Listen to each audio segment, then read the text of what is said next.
बिस्मिल्लाहिर्रहमानिर्रहीम। अस्सलाम वालेकुम नादरीन, आप यूट्यूब चैनल देख रहे हैं। मैं इमरान खान हूँ।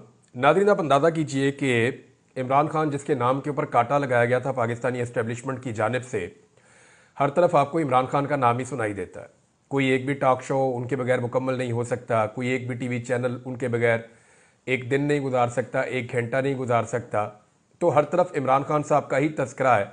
कहीं पे अपोजिशन बात करे, हुकूमत बात करे, पाकिस्तान से बाहर बात हो, जो लोग मिलते हैं, यानी अभी एक चीज़ रिपोर्ट हुई है, मैं ज़ाती तौर पे तो कंफर्म नहीं कर सकता, लेकिन चंद सहाफ़ियों ने यह दावा किया कि जब ये यूएई के हुक्मरान आए हैं शिकार खेलने के लिए, तो वहाँ पे भी जब हुकूमती लोगों के साथ उनकी मुलाकात हुई तो इमरान खान का तस्करा वहाँ पे भी हुआ।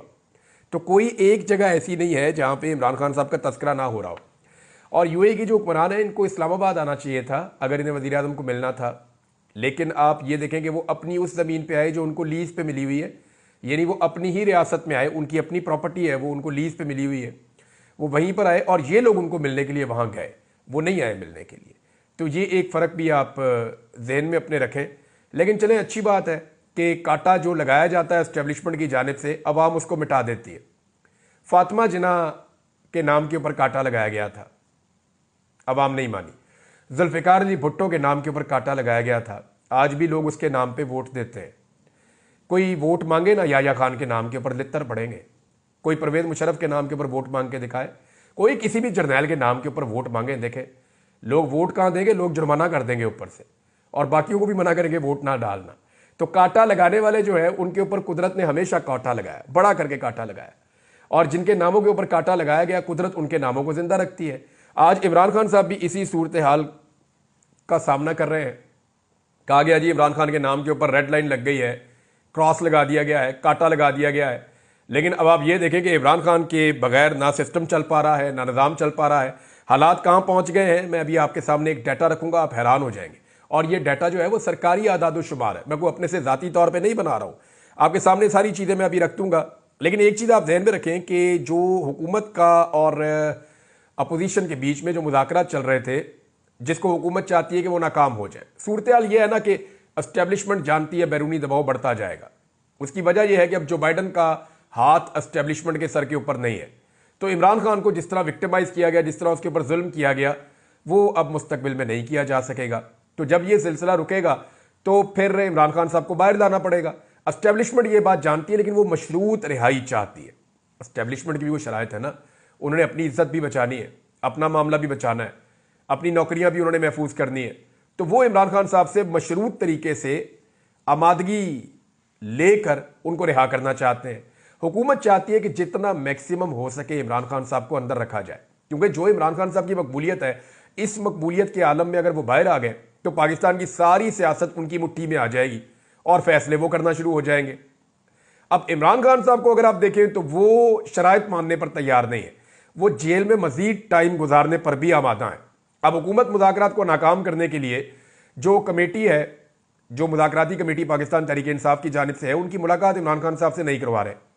हालांकि कमेटी ने मुतालबा किया बड़ा क्लियरली कि आप अब हमारी मुलाकात करवाएं ज़रा आज़ादाना माहौल में, जहाँ पे इदारों की निगरानी ना हो, जहाँ पे ऑडियो वीडियो रिकॉर्डिंग ना की जा रही हो, ताकि खुलकर अपने लीडर के साथ हम डिस्कशन करें, उन्हें बताएं जनाब कि क्या सूरत हाल है, और इमरान खान साहब के साथ खुल के हम बात करें, वो खुल के हमारे साथ बात करें, तो किसी नतीजे पर पहुंचने की कोशिश करें। और मुज़ाकरात से ही मसले का हल निकलता है, जंगों के बाद भी मुज़ाकरात ही होते हैं अल्टीमेटली। अब यहाँ पे जो आमिर मुगल साहब हैं, उन्होंने कुछ हकायक सामने रखे हैं, वैसे भी ये हकायक लिखे हुए हैं। कमेटी की जो आपस में दो कमेटियों की मीटिंग हुई थी, हुकूमती और अपोजिशन की, जो आपस में मुज़ाकराती कमेटियाँ बैठी थी, तो जो एलामिया आया था उसके बारे में मैं आपको बता रहा हूँ, तहरीरी तौर पर वो मौजूद है। और उसमें 2 जनवरी का जो मुश्तरका एलामिया था, उसको अगर आप गौर से पढ़ें तो 5 पैराग्राफ में 4 मरतबा इमरान खान से मुलाकात और इनकी हदायत की रोशनी में आगे बढ़ने का जिक्र है। यानी 4 मरतबा इमरान खान साहब का नाम लेकर कहा गया कि उनसे मुलाकात भी होगी और उनकी हदायत में आगे बढ़ा जाएगा। लेकिन हुकूमती कमेटी की बेबसी आप यहां से अंदाजा लगा लें कि अभी तक पाकिस्तान तहरीक इंसाफ मुज़ाकराती कमेटी की इमरान खान से मुलाकात का एहतमाम नहीं किया जा सका। हुकूमती लोग कह रहे हैं जी इमरान खान साहब की मुलाकात होनी चाहिए, लेकिन आपको पता ना फैसले तो कहीं और होने हैं, और फैसले जो है वो जो कमेटी बनाई हुई है उनके ऊपर भी तो नवाज शरीफ है, उनके ऊपर भी तो मरियम नवाज और शहबाज शरीफ है। तो वो इस बात को जानते हैं कि अगर हमने इन मुज़ाकरात की कामयाबी की तरफ बढ़ना शुरू कर दिया तो हमें अपनी हुकूमत से हाथ धोना पड़ जाएगा। और इसके बाद उन्हें हुकूमत नहीं मिलनी, चाहे वो जाली फार्म 47 भी ले ले, लोग इसका भी हल निकाल देंगे। तो अब के तो लोगों को इन्होंने धोखा दे दिया है, लेकिन हर मरतबा ये हो नहीं पाएगा और ये हुकूमत भी पूरा टाइम करती हुई दिखाई नहीं दे रही। तो इस पे असद कैसर साहब ने स्टेटमेंट दिया कि अगर मुलाकात आपने नहीं करवानी तो फिर आप मुज़ाकरात को भूल जाएं, फिर मामला किसी और तरफ जाएगा। पाकिस्तान तहरीक-ए-इंसाफ वैसी एक अवामी तहरीक चलाना चाहती है और वो ये टेस्ट करना चाहती है कि जो बाइडन के जाने के बाद भी पाकिस्तान की एस्टेब्लिशमेंट उसी तरह से जुल्म, बर्बरियत और जबर को जारी रखती है, या डोनाल्ड ट्रंप की इंतजामिया इनके सर के ऊपर हाथ नहीं रखेगी और ये वो सारा कुछ नहीं कर पाएंगे जो इससे पहले इन्होंने किया। देखिए, अगर जुल्म, जबर और फस्तायत ये यहां पे जारी रखते हैं और जो बाइडन की तरह डोनाल्ड ट्रंप इनके सर पे हाथ नहीं रखता, तो 2-3 चीजें हो जाएंगी फौरी तौर पे। एक तो जो जीएसपी प्लस का जो स्टेटस है वो आपका कॉम्प्रोमाइज हो जाएगा। दूसरा, अमेरिका के साथ आपकी ट्रेड, आपके ऊपर कुछ पाबंदियां लग सकती हैं, वो कॉम्प्रोमाइज हो जाएगा। आईएमएफ की जानिब से आपके ऊपर दबाव बहुत ज्यादा बढ़ जाएगा। तो ये चीजें पाकिस्तान की हुकूमत या एस्टेब्लिशमेंट इनको बर्दाश्त नहीं कर सकती। हुकूमत के तो चलो दिमाग में ये बात होती है ना कि कुछ भी करके हम रेड़ा लगा लें, कुछ भी करके हम घसीट लें इस सिस्टम को, हम आगे बढ़ जाएं। और जो एस्टेब्लिशमेंट है उसको इस बात का आइडिया होता है कि भाई इन्होंने तो सियासत करनी है और इनके ऊपर तो केसेस बने हुए हैं। मुल्क कैसे चलेगा अगर आईएमएफ काम नहीं करेगा और मगरबी ममालिक को आप पूरी तरह नाराज कर लेंगे, तो आपकी एक्सपोर्ट्स भी बहुत बुरी तरह मुतासर हो जाएंगी। अब इसमें एक बड़ा हौसला अफजा स्टेटमेंट है जो उमर अयूब साहब ने दिया और उन्होंने बड़ा क्लियरली कहा कि इमरान खान साहब ने जो जाती तौर पे उनके ऊपर जुल्म और जबर किया गया है, उस हवाले से इमरान खान साहब ने ऐलान किया है कि मैंने पाकिस्तान की खातिर सबको माफ कर दिया। ये उमर अयूब साहब ने एक बड़ा दावा किया, लेकिन साथ ही साथ उन्होंने मुतालबा किया है कि इमरान खान साहब से जो हमारी मुलाकात है वो करवाई जाए और वो आज़ादाना माहौल में करवाई जाए। वहां पे जो इदारे हैं वो मौजूद नहीं होने चाहिए, उनकी गैर मौजूदगी में ये मुलाकात हमारी करवाई जाए।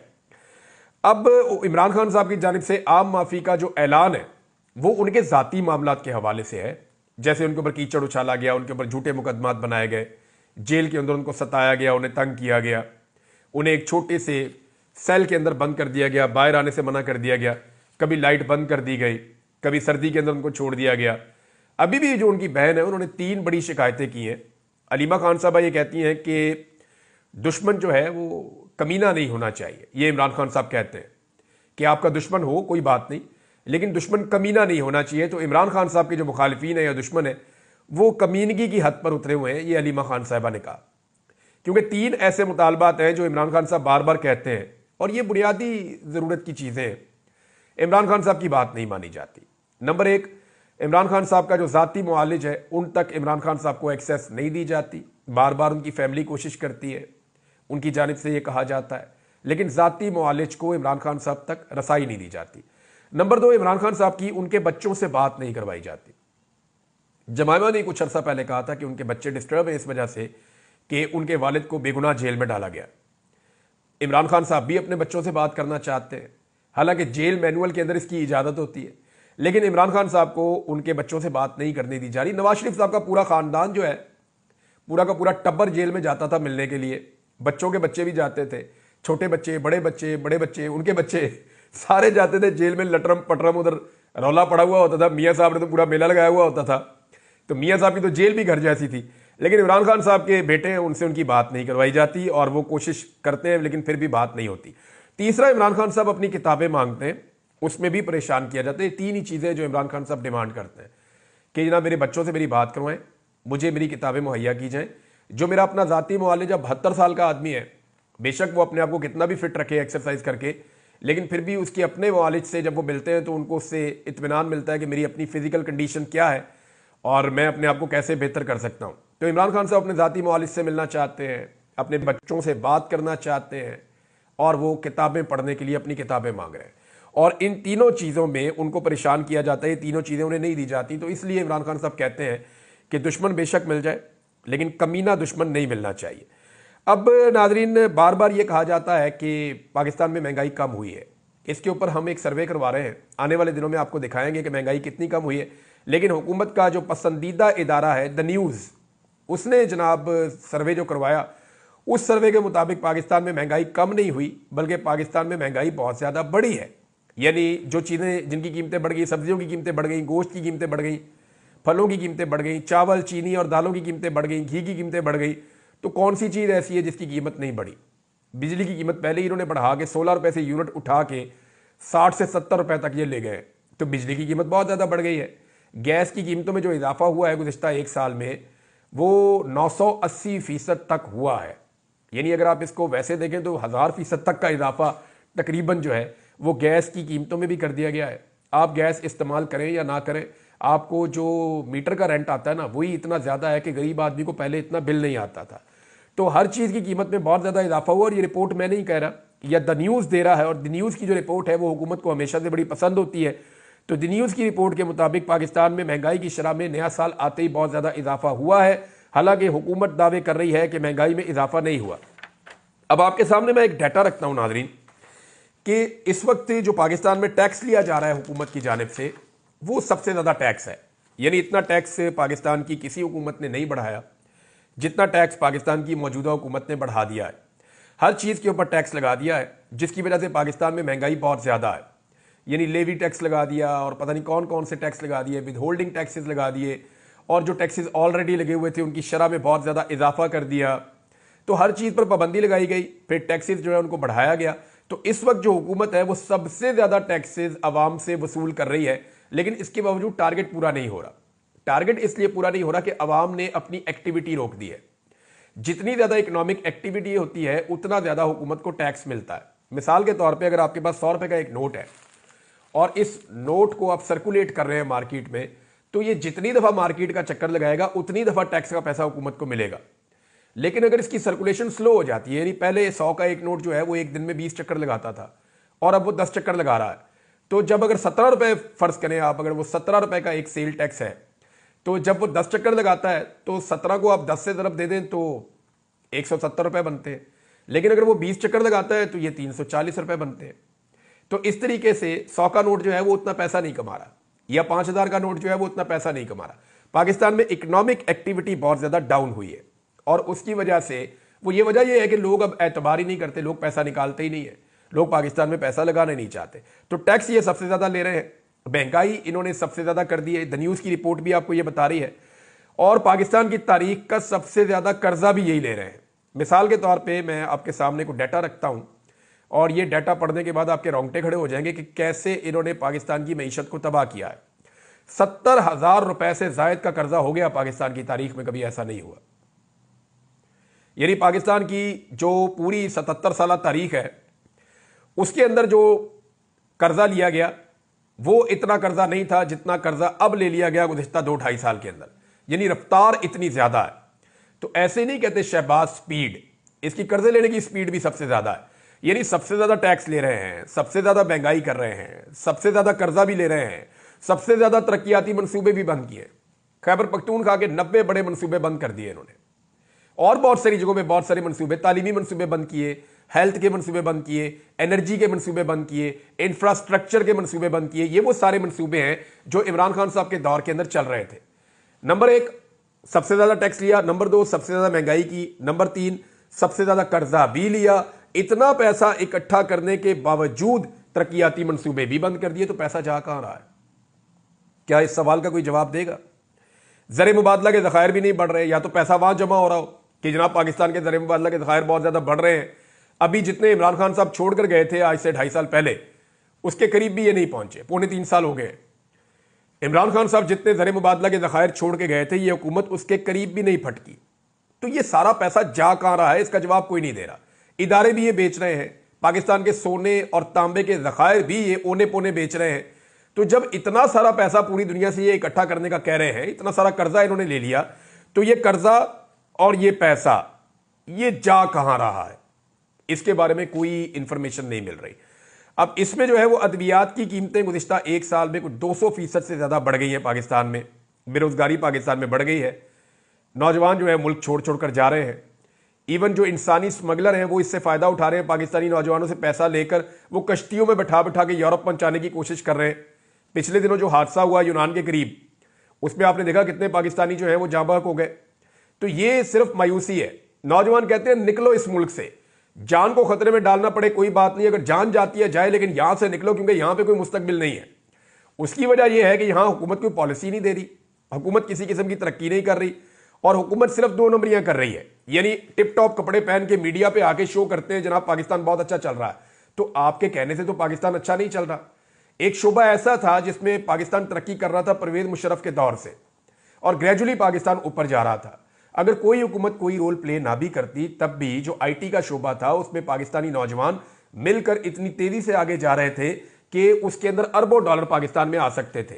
अब वहां पे भी यानी इतना बड़ा नुकसान, सैकड़ों अरब का नुकसान कर दिया पाकिस्तान का इस हुकूमत ने, सिर्फ अपनी जिद पूरी करने के लिए कि जनाब हमारे ऊपर तनकीद होती है तो हम इंटरनेट ही बंद कर देंगे, हम सोशल मीडिया ही बंद कर देंगे, हम वीपीएन ही बंद कर देंगे। ये इन्होंने गंद मारा और उसके नतीजे में 1.62 अरब डॉलर्स पाकिस्तान के डूब गए।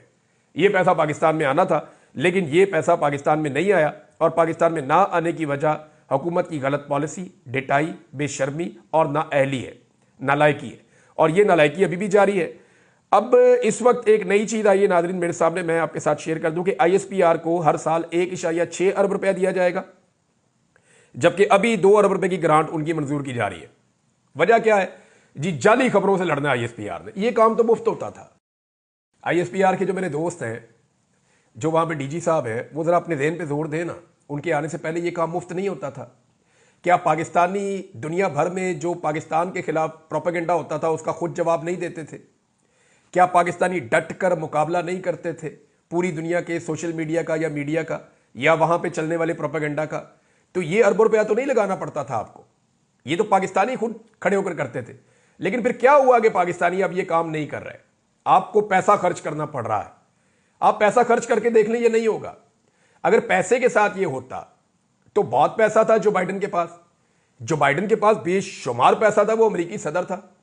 लेकिन मीडिया सारा का सारा सोशल मीडिया खड़ा हो गया डोनाल्ड ट्रंप के साथ, हालांकि वहां इतना पैसा भी इन्वॉल्व नहीं था। तो सोशल मीडिया एक्चुअली वहां खड़ा होता है जहां लॉजिक होती है। लोग जिस तरफ जाना चाहते हैं उसी तरफ जाते हैं। जितना मर्जी आप पैसा लगाएं, ये हो नहीं पाएगा। आपको पाकिस्तानियों की सपोर्ट चाहिए होगी, और उसके लिए आपको पाकिस्तानियों की साइड पर आकर खड़ा होना पड़ेगा। जब से पाकिस्तान की मिलिट्री एस्टेब्लिशमेंट ने चोरों और डाकुओं का साथ दिया, जब से पाकिस्तान की मिलिट्री एस्टेब्लिशमेंट ने सियासत के अंदर मुदाखलत करते हुए एक हुकूमत को बाहर निकाल के दूसरी हुकूमत को लाकर बिठाया, हालांकि ये काम मिलिट्री एस्टेब्लिशमेंट 70 साल से कर रही है, लेकिन इस मरतबा जिस आदमी के खिलाफ ये काम किया गया वो पत्थर का बना हुआ आदमी है, वो बहुत मजबूत आदमी है, वो डट कर खड़ा हो गया, कौम उसके साथ खड़ी हो गई। इससे पहले जितने भी लोगों के साथ ये काम किया गया वो झुक जाते थे, डील कर लेते थे। लेकिन इस मरतबा मिलिट्री एस्टेब्लिशमेंट ने एक ऐसे आदमी को छेड़ दिया है जो आदमी जेल से बाहर आने की भी कुछ जल्दी नहीं कर रहा। वो बंदा कह रहा है कोई बात नहीं है, ठीक है, मैं सामना करूंगा, और हकायक पूरी कौम के सामने लेकर आ गया।